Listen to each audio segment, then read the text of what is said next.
दो अक्षर जो भग है, इसके अंदर भगवान की सारी सत्ता आ जाती है। दो अक्षर भग, कौन सी सारी सत्ता आती है? भगवान के 6 ऐसे गुण हैं जो परिपूर्ण मात्रा में इस दो अक्षर भग में आते हैं, और जो इनको धारण करते हैं वो होते हैं भगवान। इसलिए कृष्णस्तु भगवान स्वयं।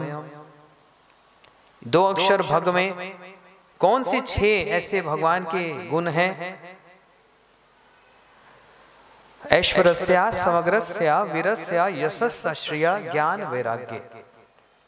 सारी जगत की सत्ता जिन एक व्यक्ति में, सारा का सारा बल जिनके अंदर, सारा का सारा श्री रूप जिनके अंदर, सारा का सारा ज्ञान जिनके अंदर, सारा का सारा वैराग्य और यश, ये 6 वस्तु परिपूर्ण मात्रा में एक व्यक्ति के अंदर जो प्राप्त है, उसको जो वहन करे वो होता है भगवान। समझ आ रही बात? इसलिए मंदिर में जाकर पंडित जी से पूछो, नहीं बतला पाएंगे। यही कारण है कि हजारों मंदिर होने पर भी एक ऐसा स्थान होना आवश्यक है जहां पर घर घर के बच्चों को भी कम से कम ये पता हो कि वेद 4 होते हैं और उनके नाम क्या होते हैं, पुराण कितने होते हैं, गीता में श्लोक कितने हैं और क्या क्या श्लोक भगवान ने उच्चारण किए हैं, भागवत जी किस बात को कहती है, कृष्ण भक्ति ही सबसे श्रेष्ठ क्यों है। ये सारे विचार समझे बिना हम समझते हैं भक्ति क्या मन का खेल है, मन का लड्डू है? नहीं। या फिर कोई बड़े बूढ़े कहते हैं, हम उनको कहते हैं प्रभु जी हाथ पर माला जप लेकर नाम किया करो। नहीं नहीं, मैं तो अपने मन से कर लेता हूं। ये दिखावा किसके लिए? ये आडंबर है। हम दिखावा नहीं करना चाहते, मैं मन से कर लेता हूं बस। तो मैं उनकी पत्नी को बोलता हूं, माता जी आज इनके लिए घर में कुछ पकवान मत बनाना। बोलते क्यों, आज इनका उपवास है? मैंने कहा नहीं, आज ये मन से खाएंगे। बोलते मन से मैं कैसे खाऊं? मैं कहा जैसे नाम भी मन से कर लेते हो। फिर मैं ये कहता हूं कि आप ही ऐसे हो जो मन से नाम कर सकते हो। बेचारे कैलाश पर बैठे शिव जी भी हाथ में रुद्राक्ष की माला पर जाप करते हैं। जो देवादि देव महादेव हैं, वैष्णव नाम यथा शंभु, सारे वैष्णव में सर्वसे श्रेष्ठ हैं, वे भी अपने हाथ में रुद्राक्ष की माला पर नाम जप करते हैं। एक हम ही हैं जो मन से कर सकते हैं और माला पर नहीं कर सकते? क्या शिव जी का ध्यान मन से नहीं लग सकता? भगवान की सारी लीलाओं में उनका सहयोग है। तो इसलिए भक्ति मन से नहीं, भक्ति विचार से की जाती है। और विचार सुनने पर ही हमारा मन उसमें लगने लगता है। विचार सुनने से ही पता लगता है कि भक्ति का मार्ग ये है। एक किसी मंदिर में कथा हो रही थी। मैं इतनी सी बात कह दी कि सारे अवतारों के जो अवतारी हैं वे श्री कृष्ण हैं, बाकी सब उनके अवतार हैं, और ये जितने हैं सब देवी देवता हैं। इनमें भेद है। पंडित जी बिगड़ गए। आप लोग क्या बोलते रहते हो, हरे कृष्णा वाले सब समय भेदभाव देखते रहते हो। सारे भगवान हैं, ये भी भगवान, वो भी भगवान, वो भी भगवान। मैंने बोला सारे भगवान कैसे हो सकते हैं? पंडित जी कोई शास्त्र का प्रमाण है वो हम नहीं जानते, लेकिन सब भगवान हैं। मैंने बोला जब आप नहीं जानते तो फिर क्या कह रहे हो? हम जानते हैं, इसलिए हम कह रहे हैं कि नहीं, हम ब्रह्मा जी की बात को मानेंगे। ब्रह्मा जी देवता हैं कि नहीं? सृष्टि करता है। ब्रह्मा जी ने स्पष्ट रूप से कह दिया, ईश्वर परमा कृष्णा सच्चिदानंद विग्रह अनादिर आदिर गोविंद सर्व कारणम कारणम, सारे कारणों के कारण है। भागवत जी में कह दिया कृष्णस्तु भगवान स्वयं। वेद शास्त्र पुराण सब एक बात कहते हैं, एक आप ही नहीं मानते। आप उनसे बड़े हो गए, बोलते नहीं नहीं मैं नहीं मानता। अब कथा के बीच में ऐसा ही एक वातावरण बन गया, सब देख रहे हैं भाई ये तो लड़ने लग गए, ये क्या कथा सुना रहे हैं। मैं कहा पंडित जी शांत हो जाइए, बाद में बात करते हैं। अच्छा महाराज कथा कहो। वो भी चुप हो गए। कथा के बाद हाथ जोड़कर आए, आप खराब तो नहीं माने? मैंने कहा मैं तो खराब नहीं माना, लेकिन आप मानने को तैयार नहीं हो रहे। अच्छा छोड़ो महाराज सारी बातें, क्या रखा, कौन भगवान कौन देवता, चलो मेरे घर चलो, पीछे ही है घर। मैं कही क्या रखा, नहीं बहुत कुछ रखा है इसमें। घर गया, बड़ी सुंदर बात, घर गया तो भगवान ने बड़ी कृपा की, एक साक्षात उदाहरण मेरे सामने आ गया। सारे परिवार को वालों को बुला लिया पंडित जी ने, महाराज जी आए हैं, सब आओ प्रणाम करो। अब घर में मैं क्या देख रहा हूं, चार स्त्रियां चली आई। पंडित जी कहने लगे ये मेरी माता जी है, मैंने प्रणाम किया। ये मेरी पत्नी है, मैंने प्रणाम किया। ये मेरी बहन है, ब्याही हुई है, भागवत सुनने आई हुई है। और ये एक छोटी सी मेरी बेटी है। मैं कहा पंडित जी मैं तो 4 स्त्रियों को देख रहा हूं, सारी बराबर है, कोई भेदभाव नहीं है। और जहां पर बेटी थी मैंने कह दिया यही आपकी माँ है ना? बोलते नहीं ये मेरी माँ कैसे हो सकती, तो बेटी है। फिर मैंने बहन की ओर देखकर कहा ये आपकी माता है? बोलते क्या बात कर रहे हो, ये मेरी बहन है। मैं कहा देखो मैं तो सबको स्त्रियां ही देख रहा हूं, सब एक ही तो हैं, भेदभाव क्यों करते हो पंडित जी? घर में जो महिलाएं हैं उनमें भेदभाव आप क्यों करते हो? बोलते महाराज सबके साथ अलग अलग संबंध है। मैंने कहा अब समझ आया मैं क्या कहना चाह रहा हूं। 2 मिनट पंडित जी ने सोचा, बोलते हाँ अब बात समझ आई, आप क्या समझाना चाह रहे थे, देव संबंध क्या है और भगवान के साथ संबंध क्या है और उनके अवतारों के साथ संबंध क्या है। सबके साथ एक अलग अलग भिन्न संपर्क है। हम अपने नौकर को अपने बेडरूम में अपने बेड पे सुला सकते हैं, उसी प्रकार से मैंने बोला आप भेदभाव क्यों करते हो? फिर वो भी तो मनुष्य है बेचारा, उसके अंदर भी परमात्मा है। एक साथ डाइनिंग टेबल पर बैठकर अपने नौकर को खिलाओ और बोलो बेटा थक जाए तो मेरे बेडरूम में सो जाओ, कहोगे? नहीं। तो फिर भेदभाव क्यों करते हो? ये भेदभाव नहीं है, ये विचार है। इस विचार में प्रतिष्ठित होकर भक्ति करने से वो भक्ति का जो प्रभाव है बहुत जल्दी शीघ्र सामने आता है। और अपने मन माने ढंग से अगर हम कोई भक्ति करना चाहेंगे वो भक्ति नहीं होती, वो भावना है बस, वो भक्ति नहीं है। और भगवान भक्ति के वशीभूत होते हैं, भावना के वशीभूत। भावना भक्ति में सहायक है, लेकिन भक्ति तो करनी ही पड़ेगी। और वो भक्ति प्राप्ति कहां से होती है? वो भक्ति की प्राप्ति स्थान भक्त ही हैं। भगवान भी भक्ति नहीं देते हैं, अपने मन से नहीं कह रहा हूं। विश्वनाथ चक्रवर्ती ठाकुर जी माधुर्य कदम्बनी ग्रंथ में इस बात को स्पष्ट रूप से कह रहे हैं, भगवान भी भक्ति नहीं देते हैं। तो कौन देता है? बोलते भक्त देता है। भक्त भी कौन सा देता है? भक्त में भी 3 श्रेणियां हैं। एक भक्त होता है कनिष्ठ भक्त, एक भक्त होता है मध्यम भक्त, एक भक्त होता है उत्तम भक्त। भाई क्या बात है, भक्त तो भक्ति होते हैं? नहीं, या फिर वही बात है, भेदभाव है। कनिष्ठ भक्त कौन?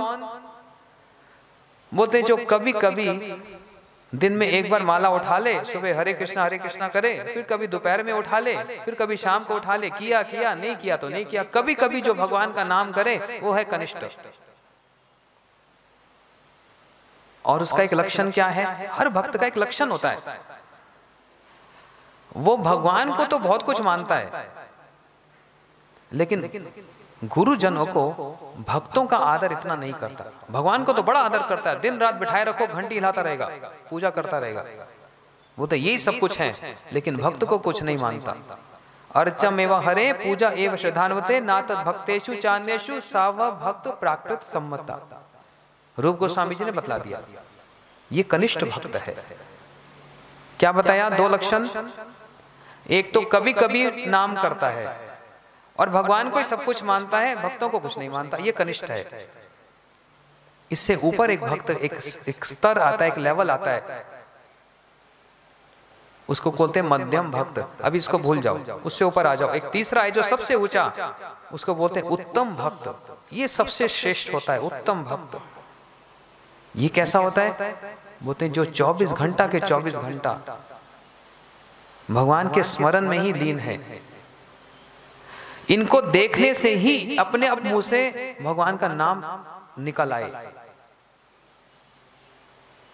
और इसका लक्षण क्या होता है? ये देखते हैं सारा संसार भगवान की पूजा करता है, भगवान की भक्ति करता है, एक मैं ही ऐसा अभागा हूं जो करता नहीं।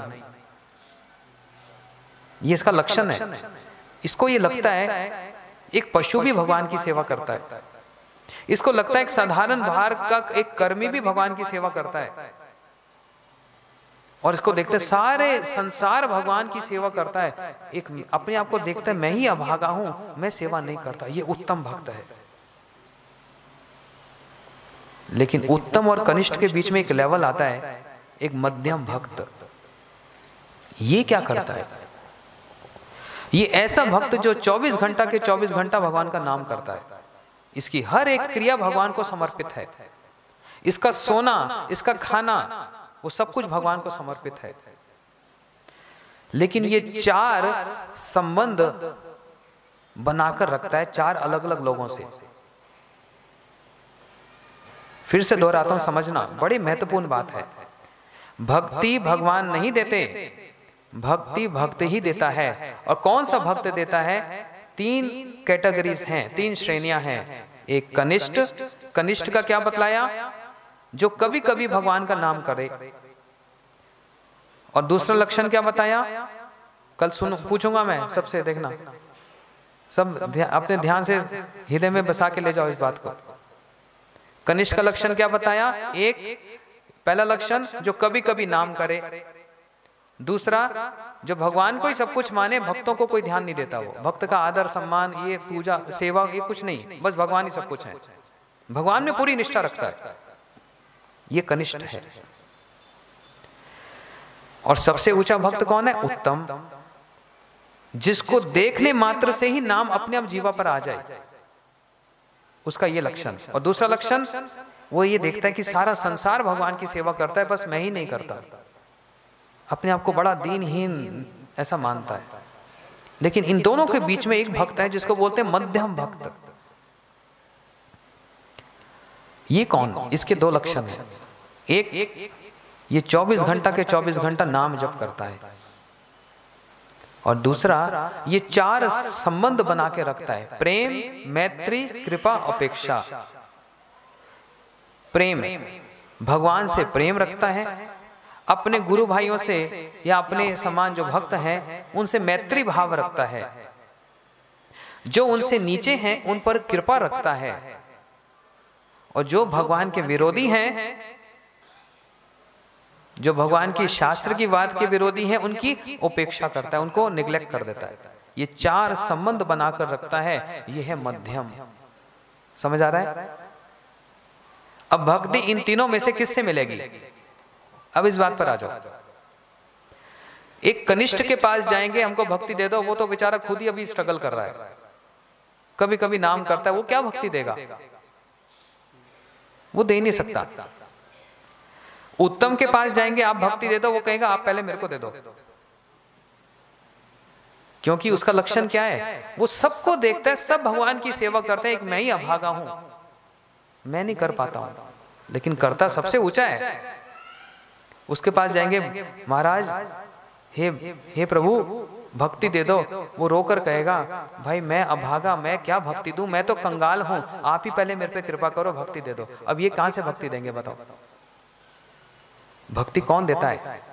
उन दोनों के बीच में जो मध्यम वाला है वो देते हैं भक्ति। क्यों? उनके अंदर 4 संबंध बना के रखते हैं। प्रेम, भगवान से प्रेम का संबंध है, अपने जो भक्त हैं अपने समान वाले उनके साथ मैत्री भाव रखता है, और अपने से जो नीचे वाले हैं उनके प्रति कृपा भाव रखता है। भक्ति तो कृपा से मिलेगी इनकी। और चौथा, जो भगवान के द्वेषी हैं उनकी उपेक्षा करता है। तो मध्यम अधिकारी भक्ति देता है। इसलिए भागवत जी में कहा, भक्त संजातया भक्तया भक्त के हृदय से ही भक्ति हमको प्राप्त हो सकती है। अब ये जो मध्यम वाला, इसमें भी फिर दो कैटेगरीज हैं। अभी बात खत्म नहीं हुई, मैं इसलिए बोल रहा हूं, इतना गूढ़ विचार है। इस मध्यम में भी दो कैटेगरीज हैं। एक क्या, जो नीचे से कनिष्ठ से मध्यम हुआ, और दूसरी कैटेगरी क्या, जो उत्तम से एक सीढ़ी नीचे उतरा है जगत पर कल्याण करने के लिए। समझे? 4 सीढ़ी है, एक नीचे से सीढ़ी से ऊपर पहुंचा है और एक ऊपर की सीढ़ी से नीचे उतरा है। दोनों में से कौन सा बड़ा हुआ? जो ऊपर से जगत कल्याण करने के लिए नीचे उतरा है। हाँ। और हैं दोनों ही मध्यम। जैसे स्कूल में हम जाते हैं, ये कौन है? ये प्रोफेसर जी हैं, ये टीचर जी हैं। अच्छा, टीचर हैं, ये तो बताओ, स्कूल तो स्कूल ही है।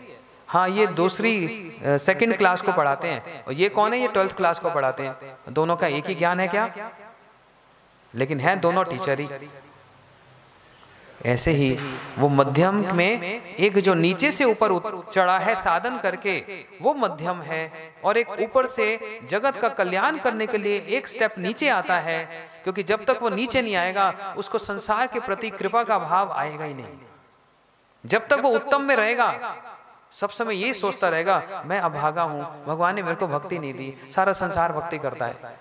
भगवान की योग माया कृपा से उसको एक स्तर नीचे आना पड़ता है, संसार के प्रति कृपा करके उनको हरि नाम दीक्षा और सारे संसार में उसको प्रचार करने की इच्छा होती है। जैसे एक उदाहरण, पिछले साल में लंदन में गया, वहां एक बड़ा एक ब्रिज है, जैसे हमारे यहाँ हावड़ा ब्रिज है ना, सारी दुनिया उसको देखने आती है। हम तो वहीं पास में रह रहे थे। एक वहां पर हमारे भक्त थे इस्कॉन के, मेरे साथ साथ हम लोग माला कर रहे थे। उन्होंने कहा, महाराज एक दिन श्रील प्रभुपाद जी, भक्ति वेदांत स्वामी प्रभुपाद जी एक दिन अपने शिष्यों के साथ यहाँ पर मॉर्निंग वॉक कर रहे थे, और एकदम रुक कर सबने देखा उनकी आंखों से आंसू निकल आए, रोने लग गए वो। तो सारे शिष्य घबरा गए, पता नहीं हमने गुरुजी की कोई अपराध कर दिया, कोई सेवा में त्रुटि हो गई कि गुरुजी आज रो रहे हैं। सब डर रहे हैं जाते हुए, और जाकर कहने लगे, प्रभुपाद क्या हमारे से कोई भूल हुई है, कोई सेवा में त्रुटि हुई है, अब रो क्यों रहे हैं? अब बताओ, गुरुजी रोए तो इसका मतलब कोई अर्थ है? तो उन्होंने उत्तर दिया, अरे नहीं नहीं, मैं तो ये संसार के लोगों की दशा को देखकर रो रहा हूं। हाँ? ये संसार की दशा को देखकर मैं रो रहा हूं कि कैसे ये लोग अपना जीवन पशुओं की तरह व्यर्थ कर रहे हैं, कैसे ये अपना जीवन पशुओं की तरह व्यर्थ कर रहे हैं। भगवान ने इतना सुंदर मानव दे दिया भगवान का भजन करने के लिए, और ये जैसे पशु 4 कार्यों में रत रहता है, खाना, सोना, संतान उत्पत्ति करना और भयभीत होना, बस इसी में सारा जीवन निकाल रहे हैं। मैं तो इनकी दशा को देखकर रो रहा हूं। अब बताओ, ये इतने ऊंचे उत्तम हैं, लेकिन एक स्तर नीचे आना पड़ता है। सारे जगत की दशा को देखकर इनका हृदय जब कांपता है, आंखों से नेत्र से आंसू निकलते हैं, और ऐसी दशा में जब उनके मुंह से जब कीर्तन और कथा निकलती है, तब चमत्कार होता है। चमत्कार क्या होता है? नशे में पड़े हुए, गंदे काम करने वाले ऐसे लोग भी परम भक्त बन जाते हैं। जैसे नारद जी ने ऐसे कितने लोगों को भक्त बना दिया, ऐसे ही प्रभुपाद जी ने भी, और ऐसे हमारे समस्त जितने गुरुजन हैं। ये है वास्तव में चमत्कार। किसी के विभूति देकर किसी के पैर को ठीक कर देना, किसी के नेत्र लेने आना, ये चमत्कार नहीं। किसी के स्वभाव को बदल करके रख देना, उसको भक्ति प्रदान कर देना, ये वास्तविक चमत्कार है। ये हमारे गुरुजनों ने स्पष्ट प्रत्यक्ष करके दिखलाया है। इसलिए उनको उस उत्तम के एक स्तर से एक नीचे के स्तर पर आना पड़ता है, और आने पर भी वो रहेंगे तो वही उत्तम ही, लेकिन कार्य मध्यम वाला करते हैं। इसलिए प्रचारक कौन होता है? प्रचार कौन करता है? प्रचार करते हैं हमारे भक्तिविनोद ठाकुर जी, भक्ति सिद्धांत सरस्वती ठाकुर प्रभुपाद जी, ये हैं प्रचारक। प्रचारक का मतलब जिनको संसार की दशा को देखकर जिनके आंखों से अश्रु आ जाए और उनका हृदय कृपा करने के लिए ललायत हो जाए संसार पर, ये हैं प्रचारक। फिर हम लोग क्या करते हैं? हम लोग भी प्रचारक हैं। प्रचारक वास्तव में वही हैं, लेकिन हम उनकी वाणी को घर घर तक पहुंचा देते हैं। जैसे एक पोस्टमैन, चिट्ठी डाली किसने, जाएगी किसी के घर में, पोस्टमैन का काम क्या? उसके घर की चिट्ठी उसके घर तक पहुंचाना। ऐसी हमारे गुरुजनों की जो वाणी है उसको हम स्थान स्थान पर जाकर जो पहुंचा देते हैं, हम एक दूत का काम, एक मैसेंजर का काम, एक पोस्टमैन का काम करते हैं। तो इसलिए वे भक्ति प्राप्त करने का उपाय वो भक्त से ही प्राप्त होती है। इसलिए श्री कृष्ण ने, भगवान ने वो भक्ति वाला डिपार्टमेंट भक्तों को ही दे रखा है। इसलिए यदि भक्ति चाहते हैं तो किसके पास जाना पड़ेगा? भक्तों के पास जाना पड़ेगा। भक्त संजातया भक्तया, ये तो मैं नहीं कह रहा हूं, भागवत जी कह रही है। हाँ, इसलिए इस सब विचारों को समझकर, विचार करके, तब नाम जप करके, एकादशी का व्रत करके हम अपने मनुष्य शरीर को तो सफल बनाएंगे, लेकिन बड़ी ऊंची उड़ान उड़नी है, छोटी उड़ान नहीं उड़नी। जब उड़ना ही है तो फिर ऊंचा उड़ेंगे, फिर छोटा क्या उड़ना है? तो ऊंची उड़ान क्या है? वो तो ऊंची उड़ान कृष्ण की चरणों की भक्ति प्राप्त हो, उनका प्रेम धन प्राप्त हो, ये हमारे गौड़ीय वैष्णव का सबसे उत्तम फल है। और उसी के लिए फिर वैसा ही साधन है। अपने अपने गुरु जी की सेवा करते हुए जो सदगुरु हैं, जो कृष्ण भक्ति का प्रचार करते हैं और उसी का ही आदेश निर्देश करते हैं, उनके चरणों में हमारा प्रेम हो। क्योंकि यस्या देवे परा भक्ति यथा देवे तथा गुरु तस्य ते कथितम अर्थम प्रकाशन्ते महात्मना। बोलते जितना गुरु जी के चरणों में प्रेम होगा, उतना ही प्रेम भगवान के चरणों में अपने आप ही प्रोपोर्शनेटली बढ़ता चला जाता है। क्यों ऐसा? भगवान कौन है हमको तो पता नहीं। सामने ठाकुर जी विराजमान है, ना बात करते हैं, ना हंसते हैं, ना कुछ आदेश करते हैं, ना कुछ बोलते हैं। सालों साल बीत गए, गले में माला पहना दो, तुलसी अर्पण कर दो, कभी नहीं कहेंगे कि ठंडी लग रही है कि गर्मी लग रही है कि भाई दूसरी माला लाओ। लेकिन गुरु जी की सेवा करके देखो, हर रोज ही पिटाई मिलेगी। ऐसे माला देते हैं, ऐसे प्रणाम करते हैं, ऐसे प्रसाद खिलाते हैं, हर बात पे रोक टोक करेंगे। क्यों? ये सिखाते हैं, ये बोलते हैं। इसलिए ऐसी स्थिति में जब हम लोग अभी साधक हैं, अभी तो काम क्रोध लोभ में ही पड़े हुए हैं, भक्ति क्या वस्तु है जान तो गए, लेकिन अभी करने का प्रयास चल रहा है। ऐसी स्थिति में भगवान इतने उपयोगी नहीं है। ऐसी स्थिति में भक्त ज्यादा उपयोगी है।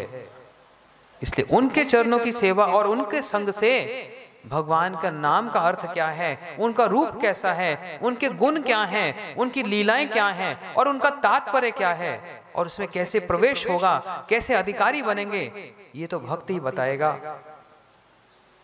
इसलिए उन्हीं का संग, इसलिए बोला साधु संग सर्व शास्त्र कहे, लव मात्र साधु संग सर्व सिद्धि है। एक क्षण का भी 10वां हिस्सा यदि इतना भी संग प्राप्त हो गया साधु का, तो सब प्रकार की सिद्धि प्राप्त हो जाती है। सिद्धि प्राप्त होती है मतलब भक्ति में, कृष्ण भक्ति में हमारा अधिकार स्थापित हो जाता है। यही सबसे बड़ा उत्तम उपाय है। और यही कारण है कि 1000 मंदिर होने पर भी एक ऐसे मठ की और एक ऐसे मंदिर की आवश्यकता है जहां पर घर घर के बच्चे भी गीता को, भागवत को जाने और समझे। हमारे यहाँ पर ऐसे बहुत सारे बच्चे हैं, कम से कम 20-25 घर घर के बच्चे हैं, इतनी सुंदर कथा भी सुनाते हैं। मैंने तो इनके सुनी हुई है बच्चों से कथा, और गीता के श्लोक तो ऐसे सुनाते हैं कि कभी कभी एक आधा श्लोक हमको भी नहीं आता होता, ये बच्चों को आता है। बताओ क्यों? वो शिक्षा प्राप्त है ना, वो शिक्षा प्राप्त है। बोलो श्री वृंदावन बिहारी लाल की जय। सुशील चरणों से लगा।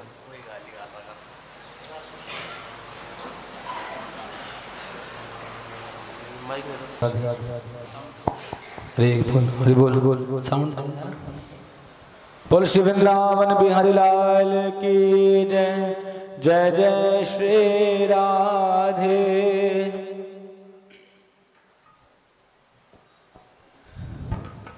हो मुझे चरणों से लगा ले मेरे श्याम मुरली वाले। मेरी सांस सांस में तेरा है नाम मुरली वाले। प्रेम से दोनों हाथ तालियों के साथ ठाकुर जी का स्मरण करते हुए उनका नाम पुकारेंगे, उनसे प्रार्थना करेंगे। मुझे चरणों से लगा ले मेरे श्याम मुरली वाले। मुझे चरणों से लगा ले मेरे श्याम मुरली वाले। मेरी सांस सांस में तेरा, मेरी सांस सांस में तेरा, मेरी सांस सांस में तेरा, मेरी सांस सांस में तेरा वो है नाम मुरली वाले। मुझे चरणों से लगा ले मेरे श्याम मुरली वाले। मुझे चरणों से लगा ले मेरे श्याम मुरली वाले। मुझे चरणों से लगा ले मेरे श्याम मुरली वाले। मुझे चरणों से लगा ले मेरे श्याम मुरली वाले। ओ भक्तों की तुमने गाना विपदान हारी।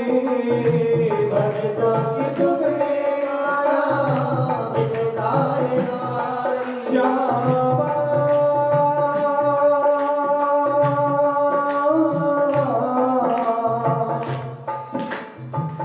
श्री राम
के बाहर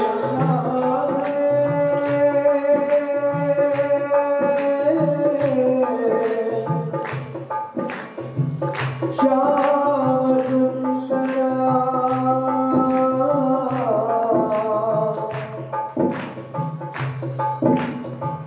हो श्यामा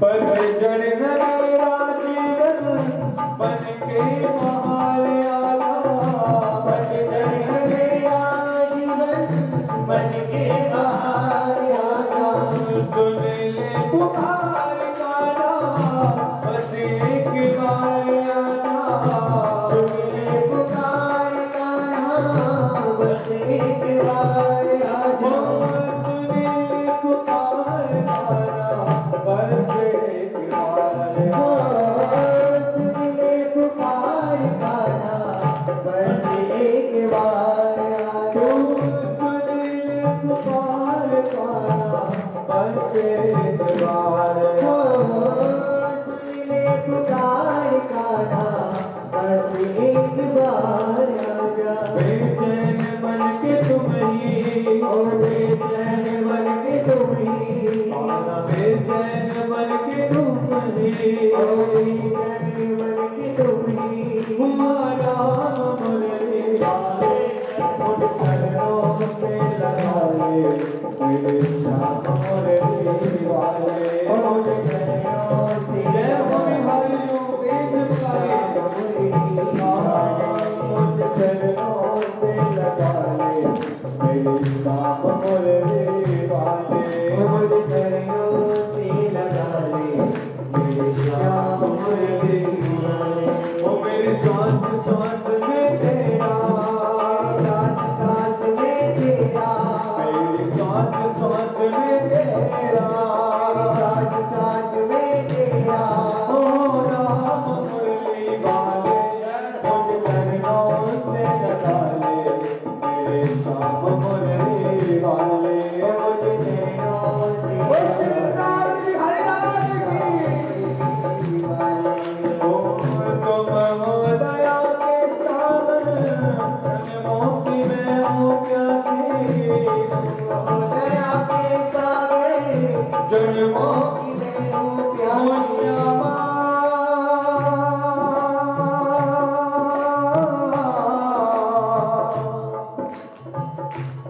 श्याम हो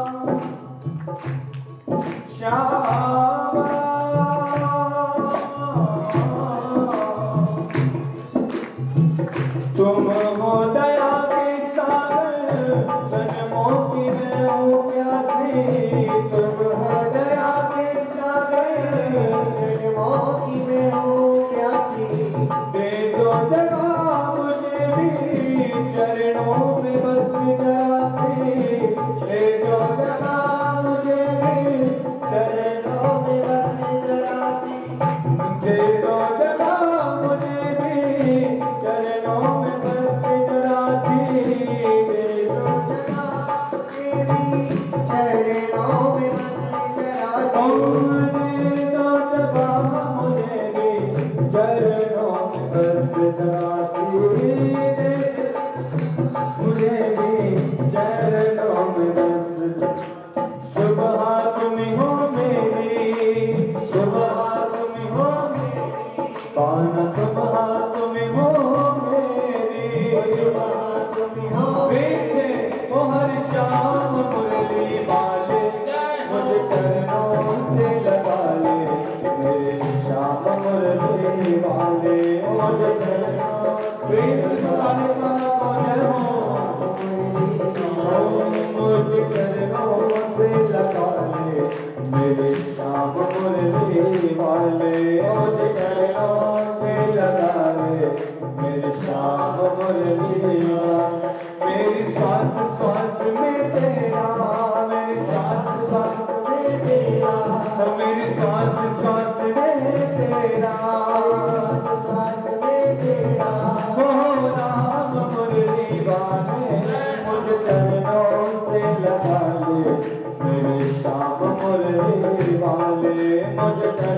प्रेम से बताए पाना जय हो।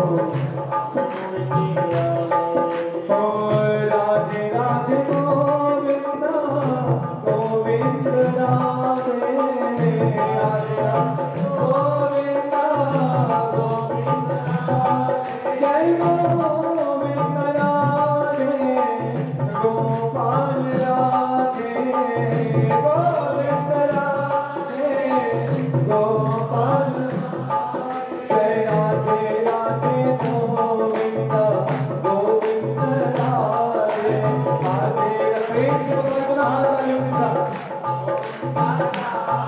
जय गोविंद राधे बोलो गोपाल राधे गोविंद राधे गोविंद राधे बोलो गोपाल राधे गोविंद राधे जय हो। ओ हरे कृष्णा कृष्णा कृष्णा हरे हरे हरे राम राम राम हरे हरे हरे कृष्णा बोले सभी लोग हम जपिए हरे हरे हरे राम ओ हरे कृष्णा कृष्णा कृष्णा कृष्णा हरे हरे राम राम राम हरे हरे ओ हरे कृष्णा सभी महामंत्र के महासागर के साथ हरे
Hare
पुरी से साक्षात भगवान जगन्नाथ जो सारे जगत के नाथ हैं, वे फिर जगन्नाथ, बलदेव, सुभद्रा, सुदर्शन जी अम्बाला कैंट में पधारे। इनका स्वागत कीजिए।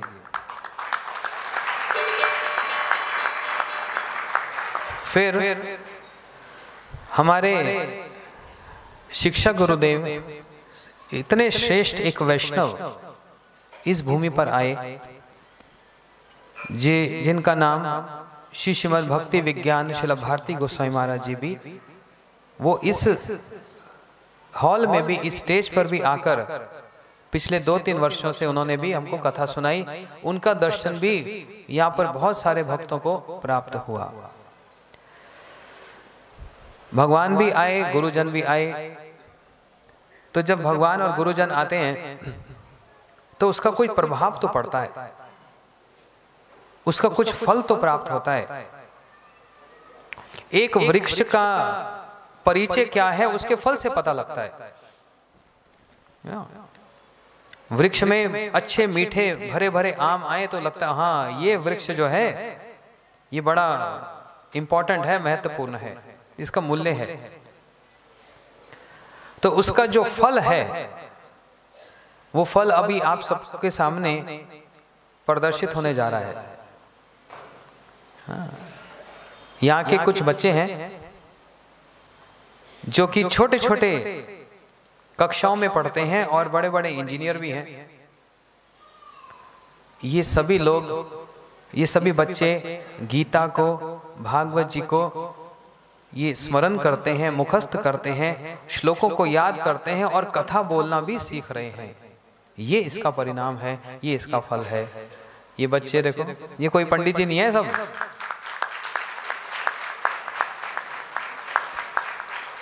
अरे एक ही साइज से आए थे क्या सब?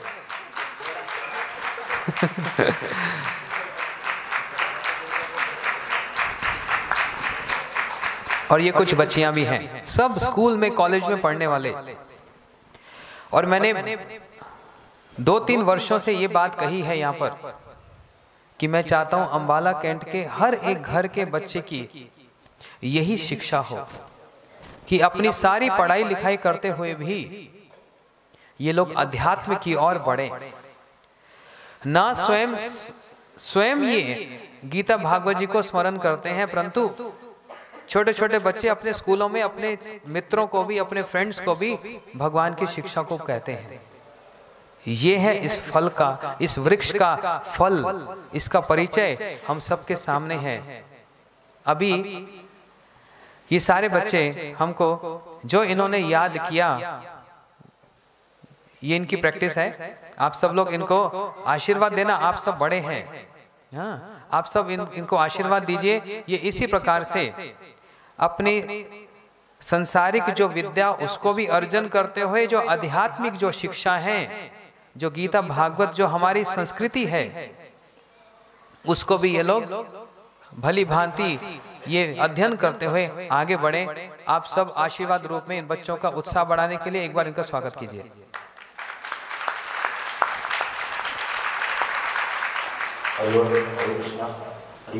और इन बच्चों के बीच में ये लीडर है, ये वासु हमारे, ये इंजीनियर है बहुत बड़ा, लेकिन देखो सबको सिखाते हैं, एक साथ बैठकर पढ़ते हैं।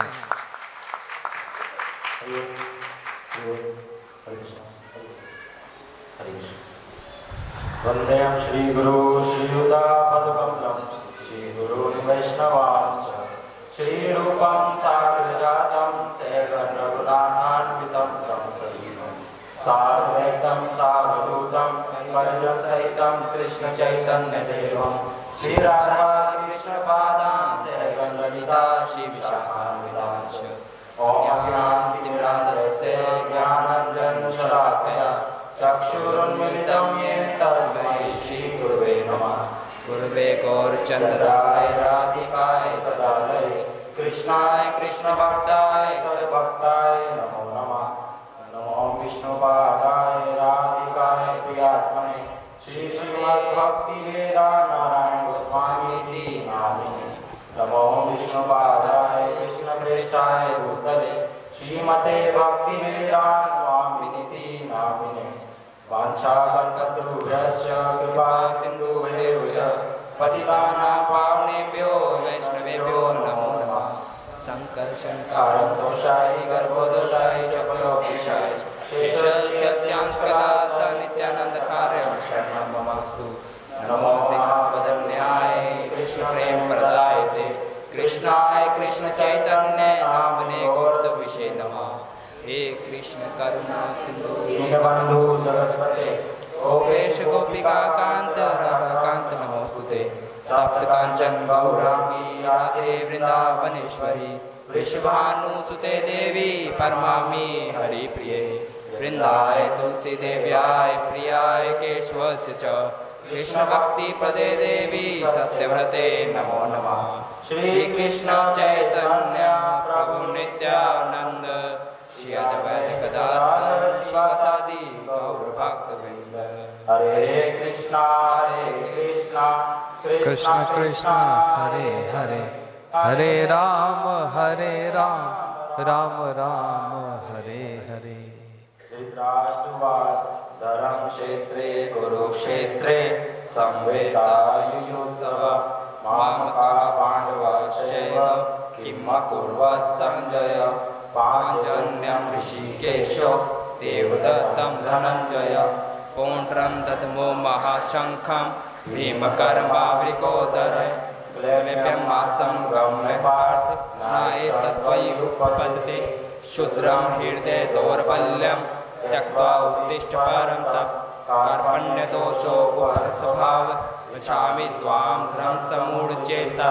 यस्य स्यात् निश्चितं भुवि तन्मे शिष्यस्तेऽहं साधि मां त्वां प्रपन्नम्। अनशोच्यानशोच्यस्तं प्रज्ञावादांश्च भाषसे गतासून् अगतासूनाश्च नास्नुचन्ति पण्डिता। देहिनो अस्मिन् यथा देहे कौमारं यौवनं जरा तथा देहान्तरप्राप्तिभिः धीरस्तत्र न मोहयति। मात्रस्पर्शास्तु कौन्तेय शीतोषण सुखदुःखदा आगमपायिनो अनित्या तान्तिषु भारते। न जायते म्रियते वा कदाचिन् नायं भूत्वा भविता वा न भूय। अजो नित्य शाश्वतो अयं पुराणो न हन्यते हन्यमाने शरीरे। वांशांसि जीर्णानि यथा विहाय नवानि गृह्णाति नरो अप्राणि तथा शरीराणि विहाय जीर्णानि संयाति नवानि देहि। नैनं छिन्दन्ति सहस्राणि नैनं नयति पावकः न चैनं क्लेद्यन्ते आपो न शोषयति मारुतः। नाशो अस्ति प्रत्यवायो न विद्यते स्वल्पं तस्य धर्मस्य त्रायते महतो भयात्। बुद्धिरेके गुणनन्दन बहुशाखा हरिताक्ष बुद्ध्यो व्यवसायिनां भोग ऐश्वर्य प्रसक्तानां तरा उपिच स्त्रीसां व्यवसायिका बुद्धिर्विद्यते। विश्ववेदा निस्त्रय गुणो भवार्जुन निर्द्वन्द्वो नित्यसतुषो निर्योगक्षेमा आत्मा। कर्मण्यवाधिकारस्ते मा फलेषु कदाचन मा कर्मफलहेतुर्भुः मा ते सङ्गोऽस्तु कर्मणि। दुःखेष्वनुदिनमना सुखेषु वृत्तसंवित् वीतरागभयक्रोधस्थितधीमुनिरोच्यते। ईश्वरी निवर्तन्ते हारस्य देहिनः रसवर्जं रसोऽप्यस्य परं दृष्ट्वा निवर्तते। ध्यायतो विषयान् पुंसः सङ्गस्तेषु जायते सङ्गात् सञ्जायते कामे कामात् क्रोधोऽभिजायते। सम्मोहात् समृद्धिभिर्भ्रम समृद्धिभिर्षात् बुद्धिनाशो बुद्धिनाशात् प्रणश्यति। प्रसादे सर्वदुःखानां हानिरसोपजायते। प्रसञ्चित् सोहायाशु बुद्धिः प्रवतिष्ठते। या निशा सर्वभूतानां तस्यां जागृत् संयमी यस्यां जागृति संतानि सा निशा पश्यतो मुने काम एष क्रोध एष रजोगुण समुद्भव महाशन महापाप्मा विद्यन्मेह वैरिणम् यदा यदा हि धर्मस्य ग्लानिर्भवति भारत अभ्युत्थानं धर्मस्य तदात्मानं सृजाम्यहम् परित्राणाय साधूनां विनाशाय च दुष्कृतां धर्म संस्थापनार्थाय सम्भवामि युगे युगे जनकरं च मे दिव्यमेवं यो वेति तत्त्वतः त्यक्त्वा देह पुनर्जन्म नेति मामेति सो अर्जुन ये यथा मां प्रपद्यन्ते तान् सदैव भजाम्यहम् मम वर्तमानुवर्तन्ते मनुष्य पार्थ सर्वस्य तत्विधि परिपातेन परिप्रश्नेन सेव्या उपदेक्षन्ति ते ज्ञानं ज्ञानीन् सततदर्शिनः विद्याविनी संपन्ने ब्राह्मणे ग्रविहस्तिनि शुनि चेषपाके च पंडिता समदर्शिनः युक्ताहार विहारस्य युक्तचेष्टस्य कर्मसु युक्त स्वप्नावबोधस्य युगो भवति दुःखः चञ्चलं हि मनः कृष्ण परमाति बलवदृढं तस्याहं निग्रहं मन्ये वायोरिषु दुष्करम् अवसंशयं महाबाहो मनोदुर्निग्रहं चलम् अभ्यासेन तु कौन्ते विरागेण च गृह्यते ईश्वरां सहस्रेषु कश्चित् यदति सिद्धे यत् तामपि सिद्धानां कश्चिन् मां वेति तत्त्वतः देवी हैषा गुणमयी मम माया दुर्दयाय मामेव ये प्रपदन्ते मायामितां तरन्ति ते चतुर्विधा भजन्ते मां कीर्तनो अर्जुन आर्तो जिज्ञासु अर्थार्थी ज्ञानी च भरतऋषभ सहस्रलोक पर्यन्तम् अर्यत् ब्रह्मणो विदुः रात्रिं योग सहस्रनान्तां ते अहोरात्र विदो जनाः राजविद्या राजगुह्यं पवित्रम् इदम् उत्तमं प्रत्यक्षावगमं धमर्यं सुसुखं कर्तुं वयम् मैं अवेश्याम सूयते सचराचरम हेतु नानेन कौनते जगति परिवर्तिते चिंत्यन्तो माम ये जना सामनित्याभ्युक्तानां योग क्षेमं वहामि अहम् तम पुष्पं फलं तोयं यो मे भक्त्या प्रचति तदं भक्ति उपदश्नामि प्रयात आत्मने मन्मना मद्भक्तो मदाजी मां नमस्कुरु मामे वैश्यसि युक्त एवं आत्मानं मत्परायणः देह सर्वस्य प्रभो मत् सर्वः प्रवर्तते इति मत्वा भजन्ते मां बुधा भाव समन्विता परम ब्रह्म परम धाम पवित्रं परमं भवान् पुरुषं शाश्वतं दिव्यम् आदिदेवम् अजं विभुं भक्त्या त्वनया शक्यो अहम् एवं विधो अर्जुन ज्ञातुं द्रष्टुं च तत्त्वेन प्रवेष्टुं च परन्तप मां मनो ये मां नित्यहृतोपास्ते श्रद्धा पर्योपितास्ते मे युक्तमा मताः उपदृष्टा अनुमन्ता च भर्ता भोक्ता महेश्वरः परमात्मेति चाप्युक्तो देहे अस्मिन् पुरुषः परः मां च यो व्यभिचारेण भक्ति योगेन सेवते सा गुणान् समतीत्य तान् ब्रह्मभुवाय कल्पते नाम सूर्यना शशांको न पावकै यद्गत्वा न निर्वितन्ते तद् धाम परमं ब्रह्म जीवलोके जीवभूतः सनातनः मनः षष्ठानि अंद्राणि प्रकृतिस्थानि कर्षति यह शास्त्र विधि मुत्सर्ज्य वर्तते काम कार्तः न स सिद्धिमवाप्नोति न सुखां न परां गतिं ब्रह्मभूतः प्रसन्नात्मा न शोचति न काश्यति न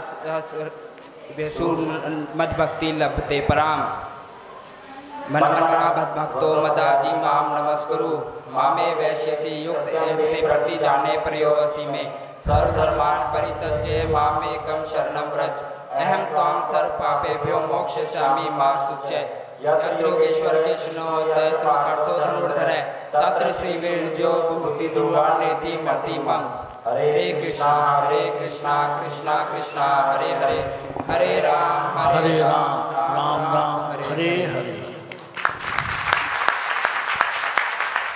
बोलो श्री वृंदावन बिहारी लाल की जय। मुझे तो लग रहा था सारी गीता बोल लोगे, बोलते नहीं होते, इतने श्लोक तो हमको नहीं आते।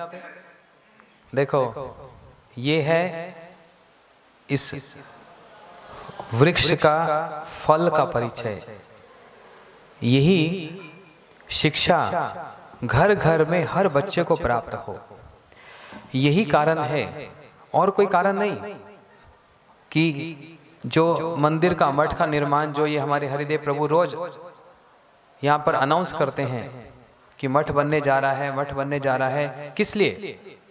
भगवान तो सब जगह दर्शन है, लेकिन वहां पर इस प्रकार की जो शिक्षा है, हाँ, वो घर घर तक पहुंचे, इसके लिए उसका कार्य जो है आप सबके सहयोग से बड़े सुष्ठु रूप से चल रहा है।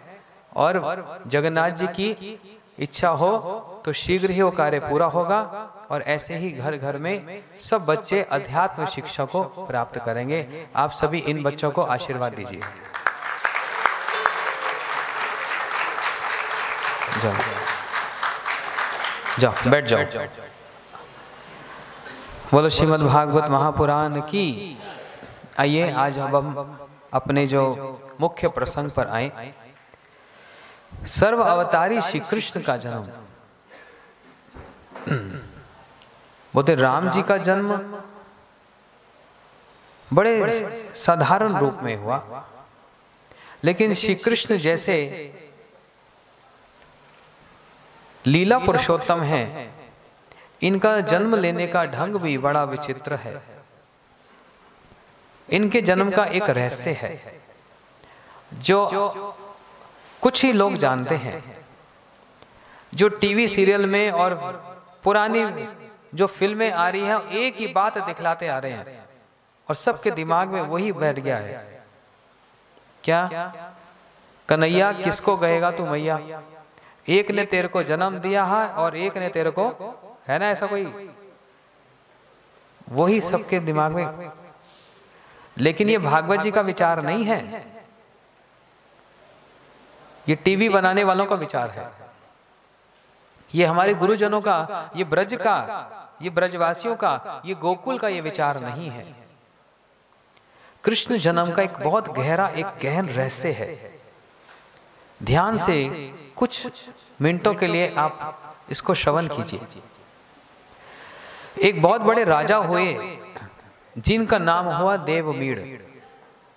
इनकी दो पत्नियां थीं, एक क्षत्रिय जाति की और एक गोप जाति की।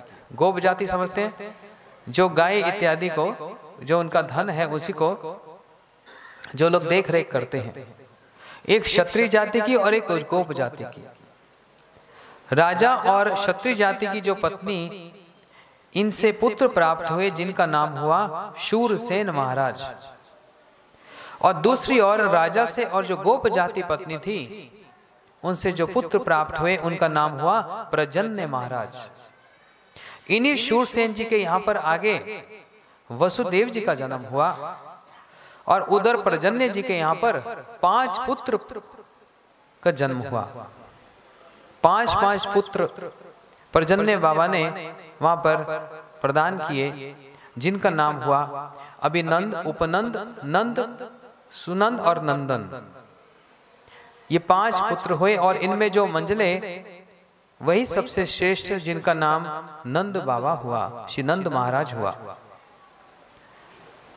अभी 2 प्रकोष्ठ चल रहे हैं, जरा ध्यान देना। 2 सीन चल रहे हैं। एक तरफ मैं आपको मथुरा की ओर ले जाऊंगा और एक तरफ मैं आपको गोकुल की ओर ले जाऊंगा। ये दोनों अलग अलग प्रकोष्ठ में अलग अलग कार्य हो रहा है। पहले देखिए गोकुल में क्या हो रहा है। नंद जी के विवाह हुआ एक बड़ी सुंदर गोपी जिनका नाम यशोदा हुआ, लेकिन इनके यहां कोई संतान नहीं होती। बड़े भाइयों ने पुत्र यष्टि यज्ञ इत्यादि सब कराए, बहुत कुछ किया, लेकिन इनके यहां पर संतान नहीं होती। अब आयु बढ़ती जा रही है, बढ़ती जा रही है। एक दिन नंद बाबा ने एक स्वप्न देखा और आकर अपनी पत्नी यशोदा जी को कहा, यशोदे यशोदे, मैंने कल एक स्वप्न देखा। एक बड़ा सुंदर श्याम सलोना बालक तुम्हारी गोद में खेल रहा है और तुम उसको लाड लड़ा रही हो, वात्सल्य प्रेम उमड़ रहा है। यशोदा, क्या तुमको भी कभी ऐसा कोई स्वप्न आता है? यशोदा मैया ने भी कहा, आपने तो मेरे मुंह की बात कह दी। मुझको भी ऐसा एक स्वप्न आया कि एक बड़ा सुंदर श्याम सलोना बालक मेरी गोद में खेल रहा है और मैं उससे खूब लाड लड़ा रही हूं। अच्छा, तो हो सकता है विधाता हमको कोई बालक देना चाहता हो। जब ये आपस में वार्तालाप ही कर रहे थे, उसी में एक साध्वी, एक बड़ी दिव्य तेजवान एक देवी वहां पर प्रकट हो आई, जिन्होंने साधु जैसे वस्त्रों को धारण कर रखा है। और जैसे वो तेजवान एक मूर्ति वो देवी चली आई, इन दोनों ने हाथ जोड़कर प्रणाम किया। बोलते, देवी आप कौन हो? उन्होंने अपना परिचय प्रदान किया। मेरा नाम पौर्णमासी है। पौर्णमासी मतलब योग माया जी। मैं एक सूचना आप दोनों को देने आई हूं। हे नंद जी, बहुत शीघ्र ही आप दोनों के यहां पर एक बालक होगा और बड़ा सुंदर बालक होगा और सारे गोकुल के आनंद को वर्धन करने वाला होगा। ये दोनों अभी आपस में स्वप्न की बात कर ही रहे थे और देवी ने आकर ये बात कह दी। पौर्णमासी जी, योग माया ने आकर बात कह दी और ये सूचना सारे गोकुल में आग की तरह फैल गई। सभी आकर कहने लगे, देवी आप तो इतनी शुभ समाचार लेकर आई हो, क्योंकि हमारे गोकुल के राजा तो नंद जी हैं और इनके यहाँ संतान नहीं होती थी, सबके यहाँ होती थी। हमको बड़ा दुख होता था, लेकिन आप इतना शुभ समाचार लेकर आई। आपकी यहीं पर एक कुटिया बना देती हैं जमुना जी के तट पर, आप यहीं रहिए और ऐसे शुभ शुभ समाचार हमको देते रहिए। पौर्णमासी जी के लिए वहीं पर ही कुटिया बनाई गई। और अब समय बीतता गया। यशोदा मैया गर्भवती हुई। कैसे गर्भवती हुई?